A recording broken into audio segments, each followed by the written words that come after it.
The One Piece TCG is the hot new game on the market.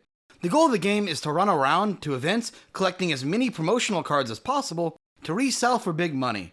At least, that's what everyone who plays it says. But in all seriousness, let me break down what the game is actually about. The goal of the game is to take away your opponent's 4 to 5 prize cards by attacking with a variety of character cards. Each player chooses a leader card. The leader is always there from the start of the game. By attacking a player's leader, the player is able to deal damage to the opponent's prize cards. The game's characters, effects, and event cards are all played using the Dawn resource. Dawn is similar to lands in Magic, in that they're tapped to pay for cost of cards. However, at the start of each turn, players get 2 Dawns until a maximum of 10 at the start of their turn. Unless they go first, then they get 1. What makes Dawn such a unique mechanic is that it can be equipped to characters in order to give them a power boost and trigger skills. The Dawn mechanic, combined with the fact that phases for attacking and playing cards occur at the same time, creates a very skillful game of reading your opponent and forcing out potential moves. That's how the current game is played on paper, but I have to be honest about how I feel about the game in its current form. It's just very okay. Outside of 1 or 2 weaker decks, there's not a lot of mechanical skill needed. The skill comes entirely from reading opponents. That would be fine, but there's not a lot of room to control an opponent's hand long term. Since there's not a lot of draw power, games end up feeling very top deck dependent. If you played Hearthstone before, this game is very reminiscent of the legendary top deck wars too many games would devolve into. Drawing lucky is massive in this game. Some decks more so than others. Kaido, which is the late game control deck, can either be useless or unstoppable, depending on what they see in the mid to late game. This is my biggest complaint. Outside of that, the game is very fun, but simplistic since this is the first set, and there aren't a whole lot of mechanics fleshing it out. What I like most about this game so far is how balanced the game is. Every color has a best deck that can keep up very well with the rest. There are 4 main One Piece TCG decks for competitive play.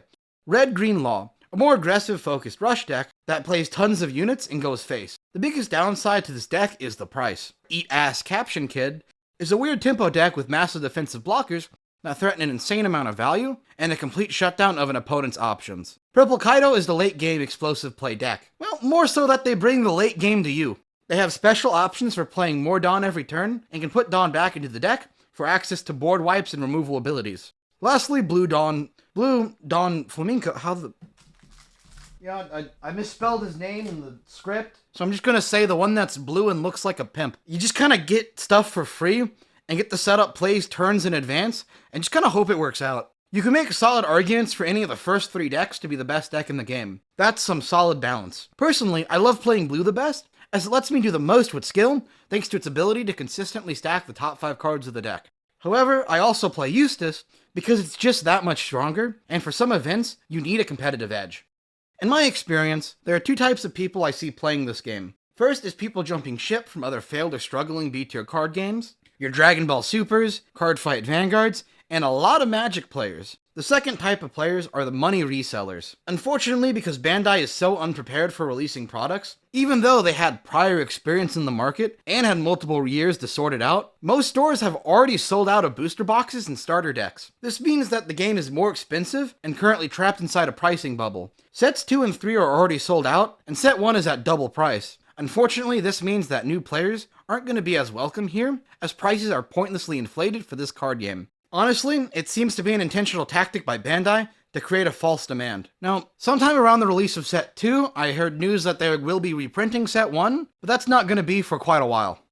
More than stuff being sold out, Bandai has gone a bit crazy with exclusive promos. Following the model from their previous 2 games, Dragon Ball Super and Digimon TCG, One Piece has plenty of cards that can only be obtained by going to events. These promos fetch quite a bit of money, meaning this game has a ton of people who just run from event to event, getting promos for extra money. Basically, Bandai is just bribing players to come to their events for promos. In a personal example, for a $5 entry and going X1, I was able to walk out a store with $130 in promos. I was then immediately able to resell that. It's like casinos in Japan, where they give you stuff to resell the pawn shops just outside the casino because they can't just give you cash. This system, combined with the difficulty to find product in general, has not been good for the price health of this game. Decks are about $50 to $100 more expensive than they should be. I don't think the price problem is going to get better for a while. And I don't really think the promo problem is ever going to get better at all. This is just a consistent trend for Bandai run card games. Don't take my criticism here too harshly. We're still miles ahead of companies like Bushiroad and Wizards of the Coast. Also, to play in events to get promos, you have to use Bandai's stupid app. It doesn't work half the time and will constantly kick out people when they try to sign into the app or sign up for events. The app is also painfully obtuse when it comes to finding events. You have to practically circumnavigate the globe to find the shop tournament you're going to. I recommend using a distance search, by the way. The app has a 1-star review on the App Store right now, and it should definitely have 0. But what can you do? Like a lot of Bandai stuff, it's a good idea on paper, but it's clear the company didn't really prepare for it. One last note. I'm terrified as to how this game power creeps in the future. The new mechanics this game will inevitably reproduce are likely not going to be okay. First, we have the inevitable restanding or setting as active creep. This is one of the most common ways games with similar mechanics expand into. Leader-wise, it's pretty inevitable that most, if not all, leaders from the first few sets will be power crept out by set 4.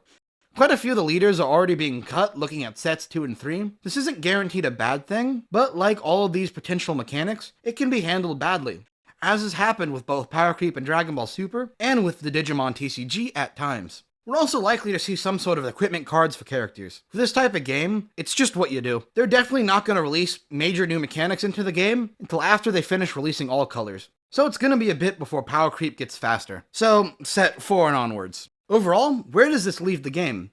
In a good position with some small to medium hiccups. The game has great mechanical accessibility, anyone can pick up and play it. There's a moderately high skill ceiling with being able to read your opponent's hand and playing around their options. A lot of this also comes very specifically from matchup knowledge and being able to understand how your strategy needs to change going against different decks. Art-wise, the game is very good, showing the full variety of Oda's art, as well as the quality of the anime. Alternative arts are amazing, but just a little too expensive for my taste.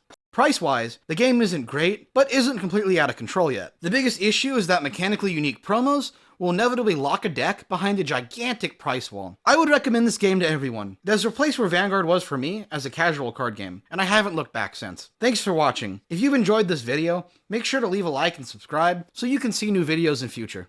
If you want this type of content, leave a comment letting me know. For you Yu-Gi-Oh fans, I have quite a few shorts planned for release as I work on a video reviewing your tier list. I'll see you guys next time.